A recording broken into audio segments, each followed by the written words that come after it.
Hi. நான் ஆசையாக சாப்பிட்லான்னு பாவக்காய் வாங்கி சமைக்க முடியாமல் அது பழுத்து போயிடுச்சு. அதை அப்படியே தூக்கி போடாமல் அதோட விதைங்களை மட்டும் எடுத்து மண்ணில் போட்டு புதைச்சி வச்சுருந்தேன். அதிலிருந்து வந்த அழகான பாவக்காய் கொடி தான் இது. பாருங்கள் எவ்வளோ தளன்னு தழைஞ்சு காய் விட்டுருக்குன்னு. இந்த பந்தல் கூட என்னோட வளகாப்புக்கு போட்ட பேக்ட்ராப் தான். அந்த உடன் ஃப்ரேமை பிடிச்சிட்டு எவ்வளோ அழகாக அது பாட்டுக்கு வளர்ந்துருக்கு. நான் ஒரு பாவக்காய் சாப்பிட முடியலேன்னு வருத்தப்பட்டேன். ஆனால் எனக்கு இந்த கொடி பல பாவக்காய்ங்களை கொடுத்துருக்கு.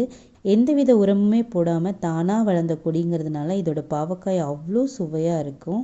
இதில் ஒவ்வொரு டைமும் காய்ச்ச பாவக்காயை வச்சு நான் புளிக்குழம்பு, பாவக்காய் ஊறுகாய், பாவக்காய் வத்தல் இந்த மாதிரி வித்தியாசமாக பண்ணி சாப்பிட்ருக்கேன். நம்ம வீட்டு செடியில் காய்ச்ச காயை நம்ம கையால் பறித்து சமைச்சு சாப்பிட்றதோட சந்தோஷமே தனி தான். உங்களுக்கு இந்த மாதிரி அனுபவம் இருந்தால் கண்டிப்பாக கமெண்ட்டில் ஷேர் பண்ணுங்கள். Happy gardening.